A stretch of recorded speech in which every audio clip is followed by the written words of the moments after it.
ինձ թվում է մեռնելիք է լինել մի մարդ, որի մասին ամբողջ աշխարհի հայությունը պատրաստ էր հավատալ, որ ինքը հրաժարվում է ցեղասպանությունից, ու ինքը քանդում է ծիծեռնակաբրդի հուշահամալիրը։ Գիտեք, երկրորդ հարցը դա այդպես է, թե այդպես չի, բայց իրանք մտածելիք նկատի ունեմ ՔՊ-ին ու Փաշինյանին։ Իրանք մտածելու, եթե դեռ ունակություն ունեն, մտածելու առիթ ունեն, լավ էս ինչ ենք մենք իրանք արել,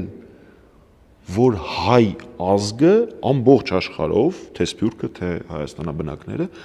պատրաստ են հավատալ, որ իրանք շղթում են ցեղասպանությունը, կարող են քանդել ծիծեռնակաբերդը։ Իմ համար դրանք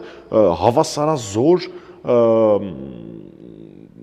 մեռնելիք է, էլի ոնց։ Դե որպես հակադարձում էլ կարող է հնչել, դուք էլ դե որ չեք հերքել եւ այնպես է կարել, որ աշխարհի տարբեր երկրներ ճանաչեն, ինչ է տվել դա ձեզ։ Այդ միշտ է կարելի այդ հարցը տալ։ Այդ նույն հարցը կարելի է տալ, ասել, եթե ենթադրենք զինվորականի աշխատավարձը